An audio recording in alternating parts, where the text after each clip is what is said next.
Hello, मैं सागर तिवारी, सागर agriculture classes में एक बार फिर से बात करते हैं अपन। तो अपनी आज बात करेंगे क्रांतिक अवस्था की। किसकी बात करेंगे? क्रांतिक अवस्था की। ये बात ध्यान रखो, हमेशा इससे हर बार एक क्वेश्चन पूछा जाता है।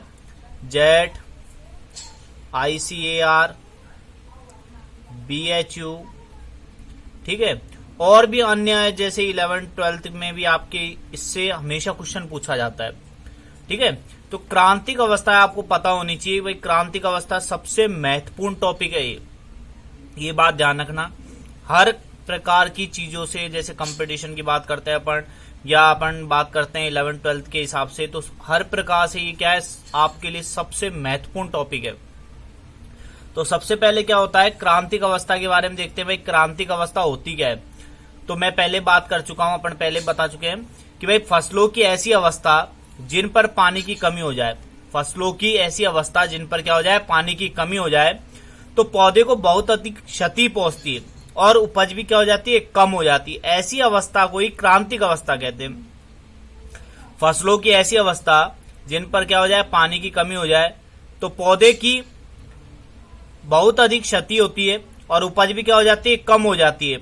इस अवस्था को ही क्या है, क्रांतिक अवस्था कहते हैं। जैसे अपन बात करते हैं, सीधी सी सिंपल सी प्लांट है, तो इसको अगर पानी की आवश्यकता है, किसकी? पानी की आवश्यकता है। अगर इसको पानी क्या है, वो सही समय पर उपलब्ध नहीं हो, क्या होगा, पानी अगर इसको सही समय पर उपलब्ध नहीं होगा तो ये क्या हो गया, मुरझाकर क्या हो जाएगा, सूख कर क्या हो जाएगा, नष्ट हो जाएगा। कैसा हो जाएगा? नष्ट हो जाएगा, मतलब ये क्या हो जाएगा, खत्म हो जाएगा आपके। अगर इसकी क्रांतिक अवस्था पर क्या दे दे, अगर अपन इसको पानी उपलब्ध करा दे, क्या करा दे, पानी उपलब्ध, तो ये क्या कर देता है, वापिस अपना पुनः निर्माण शुरू कर देता है। ठीक है, जिससे क्या होता है, ये वृद्धि और विकास कर पाता है। तो ये क्रांतिक अवस्था है, समझ गए। अब देखो, हर फसलों की क्रांतिक अवस्था क्या होती है, अलग अलग होती है भाई। ज्यादातर अपन मुख्य फसलों की बात करेंगे यहाँ पर, जो महत्वपूर्ण है, ज्यादातर पूछी जाती है। तो ये बात देखना, देखो मोस्ट भाई सबसे ज्यादा पूछे जाने वाला गेहूं। गेहूं में क्वेश्चन पूछा जाता है क्रांतिक अवस्था से कि गेहूं की कौन सी क्रांतिक अवस्था है जो सबसे महत्वपूर्ण होती है। ठीक है, तो कौन सी है? CRI स्टेज, यानी शीर्ष जड़ निकलना, या क्राउन रूट इनिशिएशन कहते हैं इसको, इंग्लिश में अपन बात करते हैं तो। और गेहूं में कितनी प्रकार की क्रांतिक अवस्थाएं होती है? तो गेहूं में कितनी प्रकार की क्रांतिक अवस्था है? तो ये 6, यानी गेहूं को कितने पानी की आवश्यकता होती है? 6 पानी की। कितने की आवश्यकता होती है? 6 की। तो कौन कौन सी अवस्था में है? देखो, पहली है शीर्ष जड़ निकलना, दूसरी है कल्ले फूटना, तीसरी है गांठों का बनना, बालियों का बनना, पांचवी है दाने की दूधिया अवस्था में, और छठी है आपके लास्ट दाना पकने की अवस्था में। तो कौन कौन सी अवस्थाएं हुई? 6। शीर्ष जड़ निकलते समय पहली, दूसरी इसके बाद में कल्ले फूटते, जैसे ही क्या होता है, ये शीर्ष जड़ें निकल रही है, तो यहाँ पे अपन क्या करते हैं, पहली कर देते हैं। इसके बाद में क्या होता है, धीरे धीरे कल्ले के फूटना शुरू होते हैं। उसके बाद यहाँ गांठ बनती है, तीसरी अवस्था हो गई। चौथी क्या होता है कि बालियां बनते समय, ये क्या है, बालियां बनती है आपके। बात करते हैं दाना पड़ते समय, यानी दाना जब दूधिया अवस्था में होता है तब की बात करते हैं। दाना पकते समय, तो ये कौन सी अवस्था होती है? 6 अवस्थाएं होती है। कौन कौन सी? शीर्ष जड़ निकलना, कल्ले फूटना, गांठ अवस्था, बालियों का बनना, दाने की दूधिया अवस्था का होना, और दाना पकने की अवस्था। सबसे ज्यादा पूछे जाने वाला क्वेश्चन, बार बार पूछा जाता है, ये ध्यान रखना, बार बार पूछा जाता है गेहूं की फसल से ही क्वेश्चन। कितनी सिंचाई की आवश्यकता होती है? तो 6 सिंचाई की आवश्यकता होती है। कौन सी सिंचाई सबसे महत्वपूर्ण है? तो CRI स्टेज सबसे महत्वपूर्ण है। ठीक है, ये बात ध्यान रखना। दूसरी बात करते हैं किसकी? जौ की। किसकी बात करते हैं? जौ की। तो जौ की क्रांतिक अवस्था कौन सी होती है? मतलब जिस समय सिंचाई की सबसे ज्यादा आवश्यकता होती है, कौन सी है? बुआई के 30 दिन बाद। कितनी है? बुआई के 30 दिन बाद। और दूसरी है दाना बनते समय। क्या है? दाना बनते समय। तो 2 अवस्थाएं हो गई, बुआई के 30 दिन बाद और दाना बनते समय। चना, सरसों, अलसी, ये तीनों की क्या होती है, क्रांतिक अवस्थाएं क्या होती है? सेम होती है। किसकी? चना की, सरसों की, अलसी की। इन तीनों की क्या होती है? क्रांतिक अवस्था क्या होती है? समान होती है। फूल आने से पहले, एक तो क्या हो गया, जब पुष्पन की क्रिया होती है, क्या होता है? पुष्पन की क्रिया होती है उससे पहले। ठीक है, और एक होता है फलियां बनते समय। कैसी होती है? फलियां जब बन रही है आपके, क्या हो रही है? फलियां बनती है, तो उससे पहले। तो दो अवस्था है, फूल आने से पहले और दूसरी है फलियां बनने से पहले। अगली बात करते हैं किसकी है, आलू में। किसकी बात करते हैं, आलू में। ये भी बहुत बार पूछा जाने वाला क्वेश्चन है भाई, आलू में क्रांतिक अवस्थाएं कौन कौन सी होती है। तो कौन सी होती है, एक तो अंकुरण के समय, जब आलू का क्या होता है, अंकुरण होता है, और दूसरा कंद बनने के प्रारंभिक। देखो आलू का अंकुरण होता है कंद से, किससे होता है, कंद से, ठीक है। तो ये बात ध्यान रखना। तो कंद के बनने समय, मतलब जब ये कंद बन जाता है तो उस समय एक तो उसकी प्रारंभिक अवस्था में सिंचाई की आवश्यकता होती है, दूसरी क्या होती है, पहली तो अंकुरण के समय, जब अपन बोते हैं तो धीरे धीरे अंकुरित होना शुरू होता है तब चाहिए, दूसरी है कंद की प्रारंभिक अवस्था में। बात करते हैं तंबाकू की। तो तंबाकू की क्या है, सिंचाई की आवश्यकता कब होती है, मुख्य रूप से पत्तियों की चुटाई के समय। कब होती है, पत्तियों की चुटाई के समय, क्योंकि आपको पता है तंबाकू में अपन यूज क्या करते हैं, क्या उपयोग करते हैं, पत्तियां। क्या उपयोग करते हैं तंबाकू में, पत्तियां सबसे, क्योंकि पत्तियों में ही तो होता है। तो तंबाकू की सबसे अच्छी क्रांतिक अवस्था कौन सी है, पत्तियों की चुटाई के समय। तो आप ये समझ गए कौन कौन सी। गेहूं की देख लिया अपन ने, सियारा स्टेज, कल्ले फुटान, गांठ अवस्था, बालिया बनना, दाने की अवस्था और दाना पकते समय। जौ की बात कर ली, बुआई के 30 दिन बाद, दाना भरते समय। चना, सरसों, अलसी की बात कर ली, फूल आने से पहले और फलियां बनते समय। आलू की बात कर ली, अंकुरण के समय और कंद बनने की प्रारंभिक अवस्था में। तंबाकू की बात कर ली, पत्तियों की चुटाई के समय। आगे देखो, हम बात करते हैं किसकी, अगले की, कपास। किसकी बात करेंगे, कपास की। देखो अब बात कर रहे हैं अपन किसकी, कपास की। किसकी बात कर रहे हैं, कपास की। तो कपास में क्या होता है, देखो डोडे बनने वाली शाखाएं बनते समय और फूल आते समय, डोडे बनते समय। देखो कपास में क्या होता है कि जिसमें क्या होता है, जैसे जिसमें ये डोडा मानते हैं अपन, जिसके अंदर क्या आता है, कपास आता है। क्या आता है, कपास आता है। तो पहली तो सिंचाई कब करते हैं, जब इसकी शाखाएं बनते समय। कब, जब इसकी शाखाएं बन रही है फर्स्ट, तो तब कर दिया अपन ने। सेकंड कर दी कि इसका फूल आ रहा है तब, और थर्ड कर दी डोडा बनते समय, ठीक है। तो ये 3 सिंचाई करते हैं कपास में। कौन कौन सी, मेरे साथ रिपीट करोगे तो 100% याद हो जाएगा।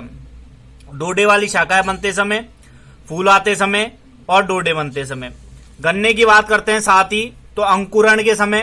गन्ना आपने देखा है, अपन गन्ने की बुआई करते हैं, गन्ने में पूछते हैं गन्ने की बुआई किसके रूप में करते हैं, तो सेट्स के रूप में। किसके रूप में करते हैं, सेट्स होते हैं। किसके, सेट्स बोए जाते हैं गन्ने के, ब्रांचेज, मतलब जहां 2 कट लगा के ऐसे सेट्स बना लेते हैं, तो इसकी बुआई की जाती है। तो अंकुरण के समय, कल्ले निकलते समय और बढ़वार के समय, जब वो हाइट पे ऊपर की ओर वृद्धि करता है तब।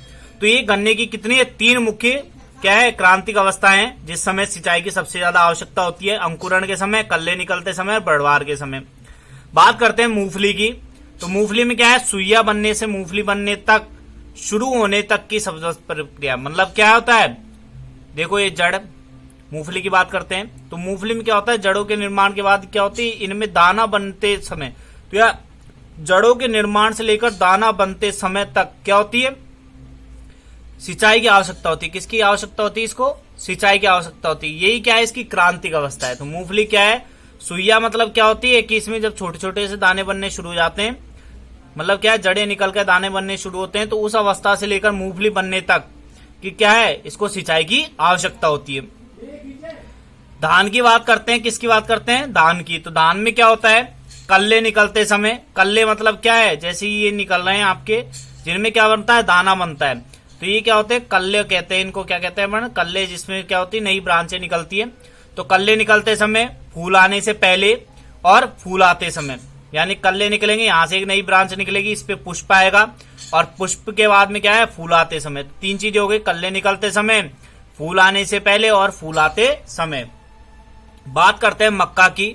मक्का में क्या होता है, नर मंजरी आते समय और भुट्टे बनते समय। नर मंजरी का मतलब क्या होता है, आपको पता है, मक्का में क्या होता है, नर प्लस मादा, ये दोनों क्या होते हैं, अलग अलग होते हैं। क्या होते हैं, अलग अलग होते हैं, अलग अलग स्थान पे होते हैं, ऊपर नीचे, ठीक है। तो इनके बनते समय, पहली तो नरमंजरी का मतलब, दूसरा क्या होता है, भुट्टे बनते समय। भुट्टे आप सबने देखे ही है, ठीक है। तो ये बनते समय, तो 2 सी चाहिए।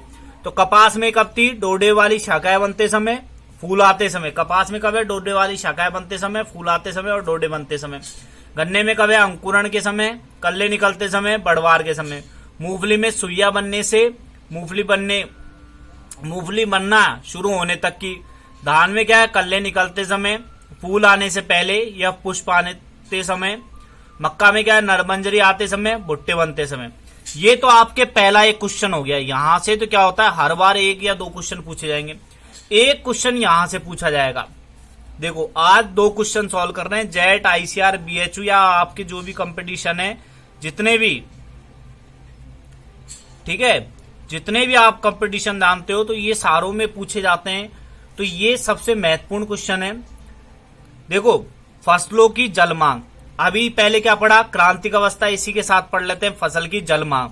तो जल मांग देखो, फसल का नाम बोला हूं धान, किस में बात करेंगे, एमएल में, ठीक है, मिलीमीटर में। देखो धान की बात करते हैं, धान के लिए कितना चाहिए, 900 से 2500 एमएल।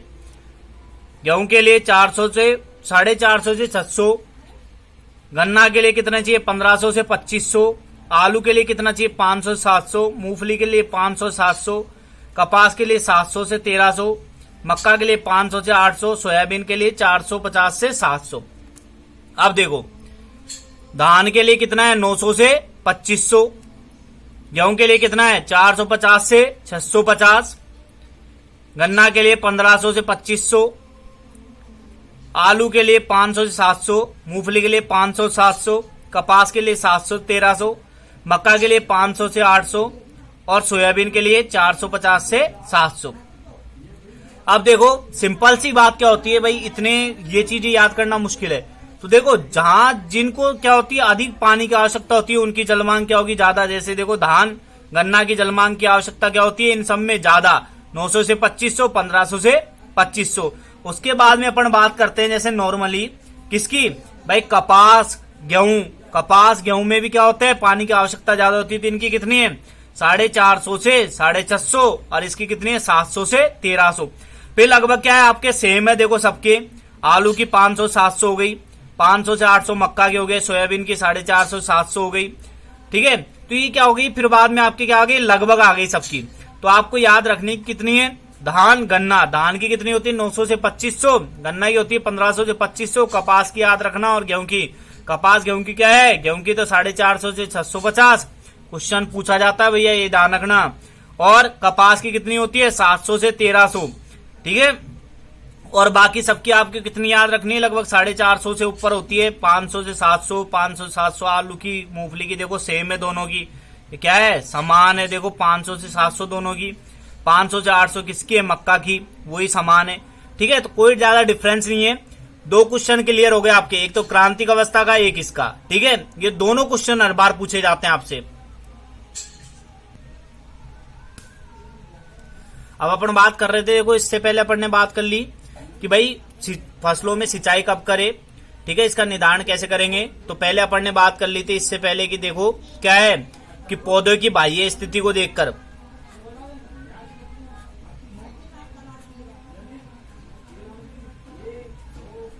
पौधों को देखकर, ठीक है। तो पौधों को देखकर की पूरी हो गई। दूसरी बात कर रहे हैं अपन मृदा नमी के आधार पर, ठीक है। इसमें अपन ने बात कर ली थी पौधों को देखकर, पौधों के पुष्पन क्रिया को देखकर, पौधे के आधार पर थी नमी का निर्धारण। दूसरा है मृदा नमी के आधार पर। तो देखो मृदा की बात करते हैं आज। तो मृदा में क्या है कि मृदा में दो चीजें होती है, ये अपने सॉइल पार्ट है, क्या ये मृदा है। इस मृदा पे क्या होता है, जो ऊपरी क्षेत्र है, क्या ये ऊपरी वाला भाग है, वो तो क्या है आपका क्षेत्र क्षमता, ठीक है। और नीचे वाला भाग है वो क्या है आपके मलानी बिंदु, क्या है वो मलानी बिंदु, समझ गए। और इसके बीच का जो जल है, इसके बीच का क्या है, इसके बीच का जितना भी जल है वो क्या है आपके, कौन सा है, इसके बीच का जो ये जल है वो क्या है, सब ये प्राप्य जल है। क्या है वो, ये प्राप्य जल। प्राप्य जल मतलब क्या होता है, प्राप्त होने वाला जल। प्राप्य जल का मतलब क्या होता है, प्राप्त होने वाला जल। तो देखो मृदा में उपलब्ध जल की ऊपरी सीमा क्या कहलाती है, ऊपरी सीमा कौन सी है भैया, ऊपरी सीमा बराबर क्या है, क्षेत्र क्षमता। ऊपरी सीमा कौन सी है, क्षेत्र क्षमता। और निचली सीमा क्या है, स्थायी मलानी बिंदु। बात हो गई, ऊपरी सीमा क्या है, क्षेत्र क्षमता, नीचे का क्या है, मलानी बिंदु। और इन दोनों के मध्य पौधों को उपलब्ध होने वाला जल क्या कहलाता है, प्राप्य जल। समझ गए, ऊपर का क्षेत्र क्षमता, नीचे का मलानी बिंदु, बीच में प्राप्त होने वाला प्राप्य जल। बस समझने का काम है। फिर बात करते हैं, देखो अब क्या हो रहा है कि इसके आधार पर नमी का निर्धारण कैसे करेंगे, क्रांतिक अवस्था यानी सिंचाई की आवश्यकता कैसे पता करेंगे। तो देखो वाष्पीकरण वाष्पोत्सर्जन द्वारा क्या होता है, मृदा से नमी का ह्रास होने लगता है, जिसके कारण क्या होता है, पौधे की वृद्धि पर क्या होता है, प्रतिकूल प्रभाव पड़ता है। आप सबको पता है, अगर पौधे में से क्या होगा, पानी का क्या होगा, क्षरण होगा, यानी पानी का क्या हो जाएगा, ह्रास होना शुरू हो जाएगा, तो पौधा क्या होगा, मुरझाकर सूखकर नष्ट होना शुरू हो जाएगा। तो ऐसी अवस्था में क्या होता है, ऐसी अवस्था से पूर्वी क्या कर देना चाहिए, ऐसी अवस्था से पूर्वी क्या कर देना चाहिए, सिंचाई करना ही क्या कहलाता है, आपका सिंचाई निर्धारण कहलाता है। क्या कहलाता है, सिंचाई निर्धारण। मतलब आपने क्या कर लिया, सिंचाई का पता कर लिया, भाई सिंचाई कब करनी है, कैसे करनी है। तो समझ गए, मृदा नमी के आधार पर कैसे करेंगे, ऊपरी जल को तो क्षेत्र क्षमता, नीचे के जल को मलानी बिंदु, जो बीच में प्राप्त होता है पौधे को वो क्या है, प्राप्य जल। ठीक है, वाष्पोत्सर्जन वाष्पीकरण द्वारा क्या होता है, मृदा से जल का ह्रास होना शुरू हो जाता है, जिसके कारण पौधे पर विपरीत प्रभाव पड़ता है। इस अवस्था से पूर्वी क्या कर देना चाहिए, फसल में सिंचाई कर देनी चाहिए। ठीक है, तो ये आपके ये टॉपिक खत्म हो गया। धन्यवाद।